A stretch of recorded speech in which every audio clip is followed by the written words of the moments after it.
If you like the podcast, you should head over to auburnpodcast.com. Zach and the gang are serving up extra Auburn sports goodness for Auburn podcast subscribers for as low as $1 a month. Check out auburnpodcast.com.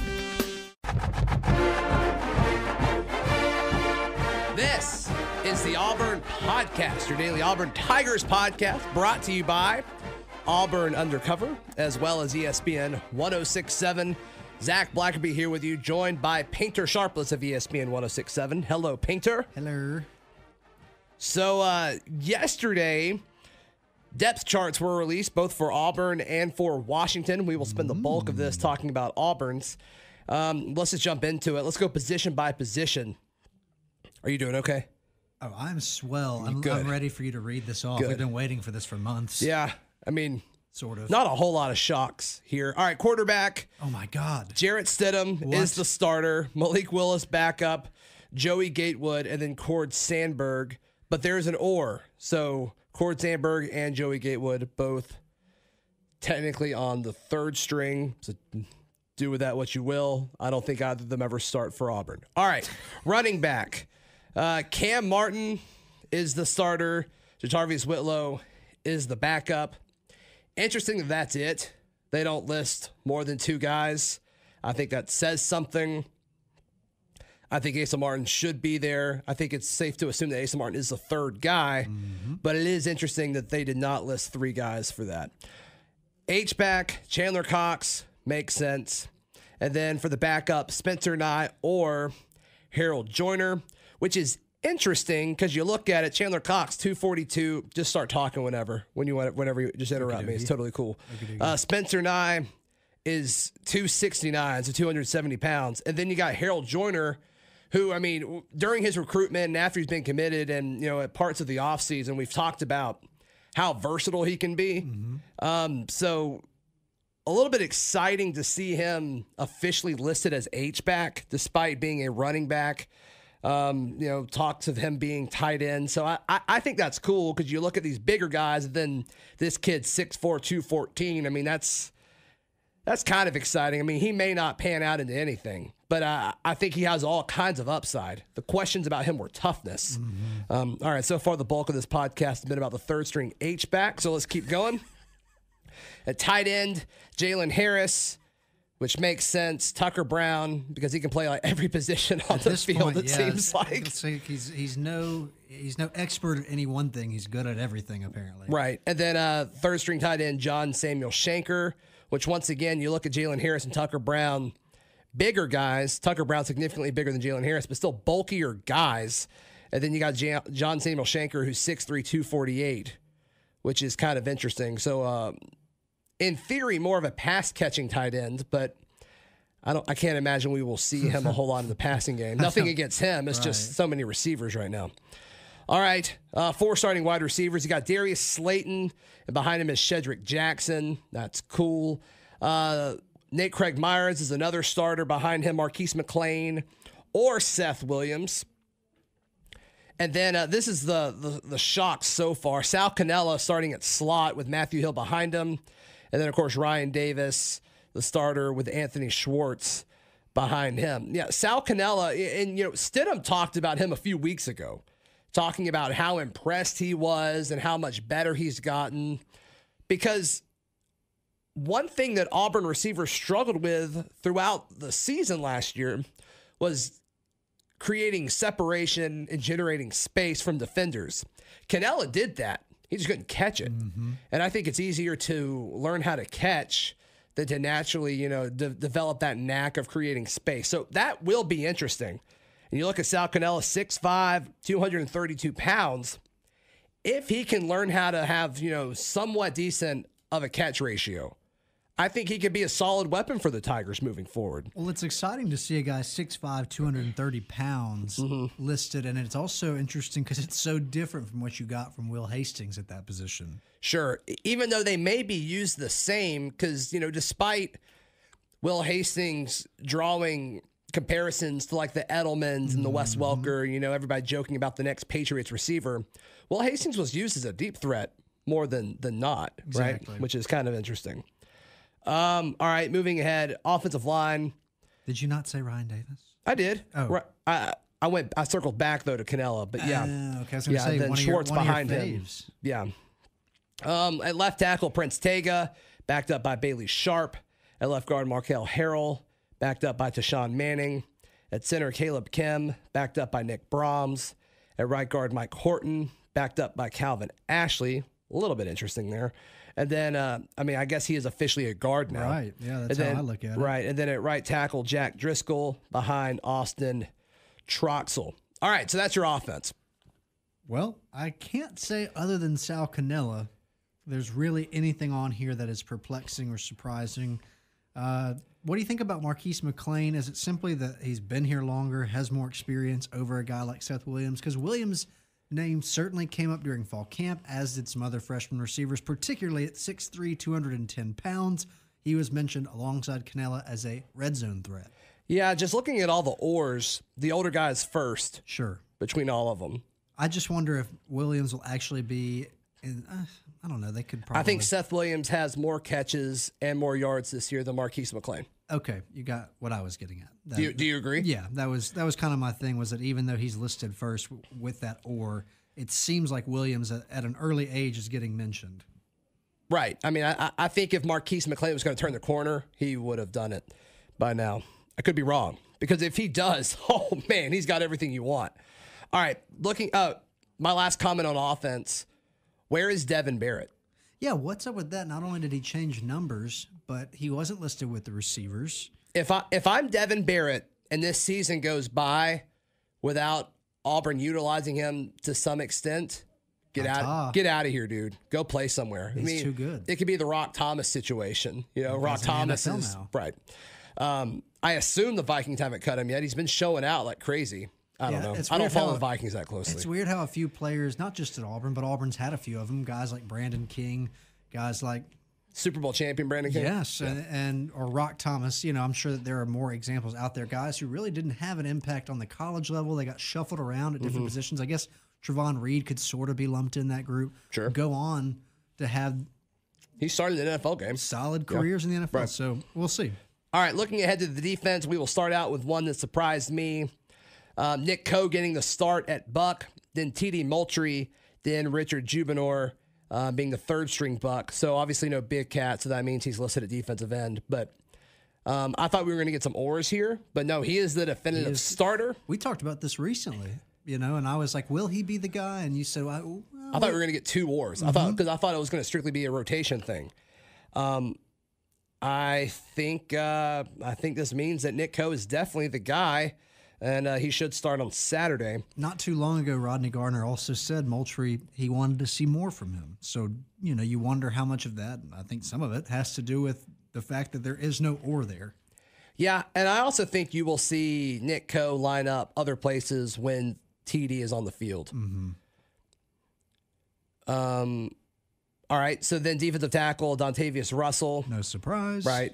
Tyrone Truesdale backing up Russell. Jontavius Johnson or Connis Miller there for the 3rd/4th string. I think we see Connis Miller climb the depth chart. Yes, I think that's a guy that is going to continue to make waves. I've heard from different people he's had, once he got here, a nice fall camp. He's just young and has a lot to learn. I'm with you. Probably not the only time, even though he's technically at the bottom of this position. I think he gets some playing time in 2018. And a reoccurring theme here, all the starters on offense and defense, take out special teams, but all the starters on offense and defense are all juniors or seniors. And then you kind of look at it and you're like, well, there's a stud, underclassman right behind him at virtually every spot, which is interesting, which is definitely interesting. And all of the starters on offense and defense that are upperclassmen all have been in the program, I believe, for at least 3 years, with the exception of Jarrett Stidham and Jack Driscoll, who both are veteran, respected players in the locker room. Yeah. So you can make an exception, but you're right. Those are still experienced players. Yep. So, once again, I think it was with you when I talked about this earlier in the week. There's this stigma that Malzahn can't develop players, but all upperclassmen. Look at this. And also, I think no one would say that anyone's out recruiting Alabama, at least on a consistent basis. Georgia managed to do it for a recruiting cycle last year, but One thing that Alabama has to deal with usually at the beginning of the year is a lot of new faces. Auburn at this point, like you say, bringing guys back with experience. There's a little give and take there with the upside a young player has versus the experience these guys offer. All right, at the other defensive tackle spot, which this guy will be more at the 3 technique or the 4-eye, depending on what kind of alignment they have. Derek Brown getting the start there, backed up by Andrew Williams. Daquan Newkirk being listed as a third-string guy there. Once again, I think all three of these guys contribute. Yeah, Williams is one we know will, and Newkirk has been asserting himself, but I think that we see down the stretch more from Newkirk as he comes off that injury. Sure. Then at defensive end, Marlon Davidson being the starter there. Big Cat Bryant being listed at defensive end. And then Gary Walker, the former walk-on, being the third-string defensive end there. Your thoughts on the move from him? You know, primarily we've heard about him competing with T.D. Moultrie at Buck, and instead now with this depth chart release, you've got Big Cat Bryant immediately behind Davidson. Yeah, and I guess the way that the coaching staff pitched this to Big Cat was, hey, Marlon's probably going to get drafted after this year, so you can start there next year. Which, if he stayed at Buck, he probably wouldn't have started there next year because, you know, I guess if Nick Coe is going to be a full-time starter, he's probably going to be more likely to leave. And so, you know, do you want to battle T.D. Moultrie? I think they want to have both of them on the field next year. Mm-hmm. You know, that's a solid pair of bookends, too. Both those guys will be true juniors going into the 2019 season. You take that. I think it hurts Big Cat's likelihood of getting drafted down the road. We'll see. All right, at the Sam, Darrell Williams. That is not a surprise. Any of these guys. Right, and then Chandler Wooten, his backup at the Mike. Deshaun Davis. That is not a surprise. Backed up by KJ Britt. I want to see Britt. He's a guy that I'm itching to see. Downhill Britt. Worst nickname ever. What do you mean? Yeah. And then at the weak side linebacker, the Will, Montavious Atkinson, backed up by Zacoby McClain, who he's a freshman that we've kind of forgotten about. Sure. But, I mean, he could be a stud. At starting corner, my guy, Noah Igbenogany. You know, my biggest question was who's the number 2 corner, and I think we got that answer today. Backed up by John Broussard. And then at free safety, Jeremiah Denson, backed up by Smoke Monday. At strong safety, Daniel Thomas, backed up by Jamie Sherwood. And then starting corner, Jamel Dean, backed up by Christian Tutt. And then at nickel, Javaris Davis. Second string nickel, Jordan Peters. And then Javon Myers, which I think that means also that Jordan Peters will be the dime back. That is not listed, but I think it's safe to assume that the second nickel back will be the dime back in, you know, third and long situations. Then special teams, not going to spend a whole lot of time here, even though there is a little bit of a storyline. Anders Carlson, the kicker. Aiden Marshall being named the starting punter over Aaron Sipos. I don't buy it. Same. I think that is not, I don't know if long-term is the right word, but I'm thinking that Aaron Sipos is eventually going to be the guy who has the most punts for Auburn this season. Don't know if it starts that way, but I think it ends that way. Ian Shannon is the holder. It's crazy to me that he weighs 236 pounds now. Like, that's weird to me. How much weight did he put on? Didn't he gain like 30 pounds or something? I know Aiden Marshall put on weight too, didn't he? Yeah. There's no way Ian Shannon was that big last year, right? 236 pounds? I mean, I know he's 6'3", but there's no way he was close to that last year, right? I'm not going to look it up. If you're listening to this and I'm wrong, just don't hate on me. Long snapper Bill Taylor, punt returner Ryan Davis. There it is. Heard some noise about Tutt, but ultimately that was a spot that I don't like Ryan Davis at punt returner. I think it's so interesting that they really wanted to make that work. It's been evident that the coaching staff, based on at least the questions they were asked about the position, that was a guy that they felt needed to be back there, even if it meant taking him off the field in some situations. It's funny to me because the guy he looks up to, like his role model is Marcus Davis, and their careers are so similar. I hope he doesn't get hurt like Marcus did. That's fair, yeah. But it seems like their career paths are just so similar. Christian Tutt being the backup punt returner, as you said. And then kick returner, Noah Igbenogany and Jatarvius Whitlow. I like that. And then the second unit there, Sean Shivers, your boy, the guy. And, there he is, Asa Martin. All right. We good there? Yeah. I think that was a quick little roundup. All right. So Washington put out their depth chart as well. I'm not going to go through all of it, but the offensive line is very interesting. And I'm not going to go over the dudes' names. I'm just going to kind of point out something. Their left tackle is a senior, 6'8", 316 pounds. Their left guard, whose last name is Wattenberg, that's awesome. Sophomore that's 6'5", 307 pounds. Their center is a compact dude, 6'1", 300. At right guard, they have a redshirt freshman who's 6'7", 315 pounds.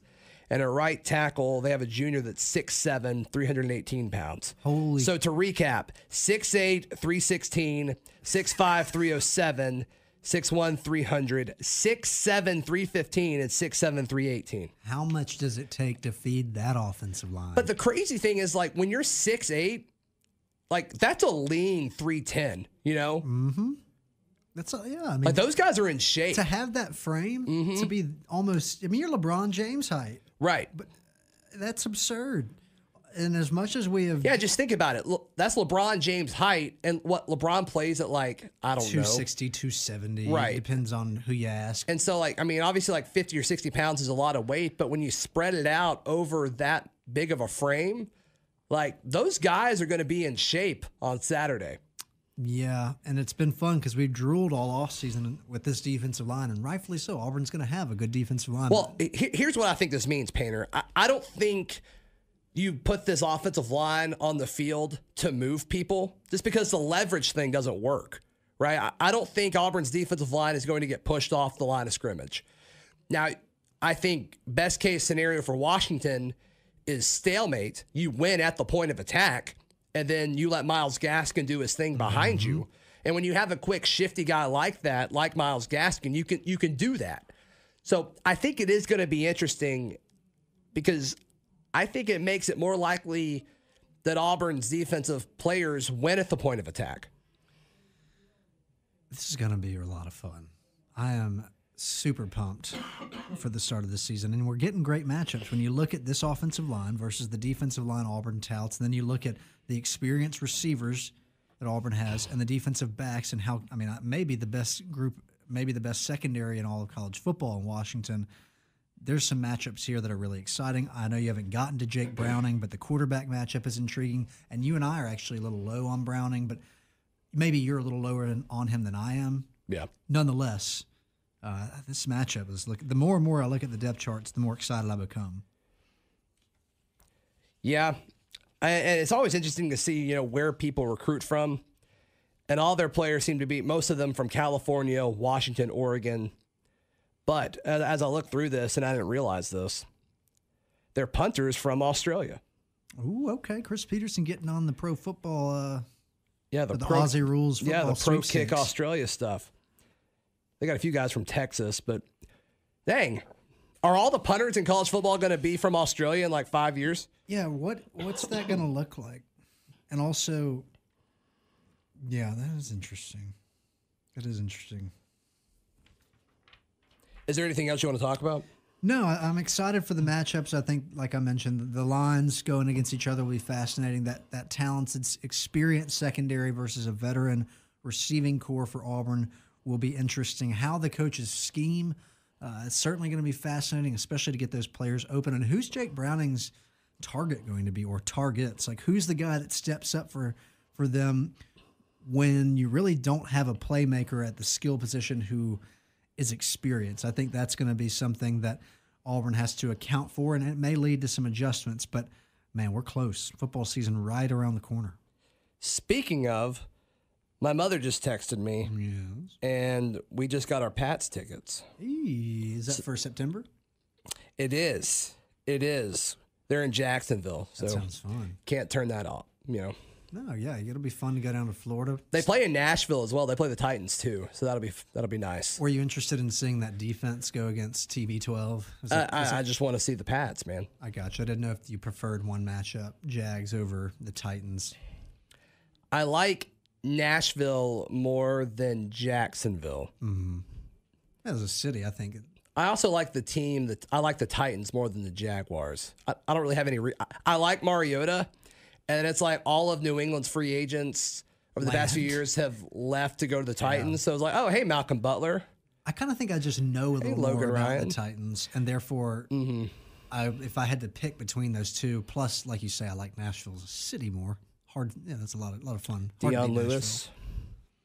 Yeah, no, for sure. So that'll be fun. For sure. Good for y'all. Plug away, brother. ESPN 1067. Check it out from 11 to 1. You got the lunch break. You can check that out on ESPNAU.com or the ESPN 1067 app. So listen to Auburn Midday Sports wherever you want, whenever you want, and follow me on Twitter at PaintSharpless. Appreciate you having me on, Zach. Absolutely, bud. Hey, be sure to subscribe at auburnpodcast.com. Click on Become a Patron. You will get access to our immediate analysis post-game podcast earlier than everyone else, as well as extra podcasts every Saturday morning. That'll be perfect for your pregame festivities throughout the season. auburnpodcast.com. Click on Become a Patron. It will take you to the Auburn Podcast Patreon page. Also, click on the link in the show notes to buy your Auburn gear from Fanatics, and you can use their promo codes throughout the site. They have all kinds of deals. You're going to buy Auburn gear anyway. Help out the podcast. It would be awesome. Yeah, we're available wherever you listen to podcasts, iTunes, SoundCloud, Stitcher. If you're listening on iTunes, leave us a review.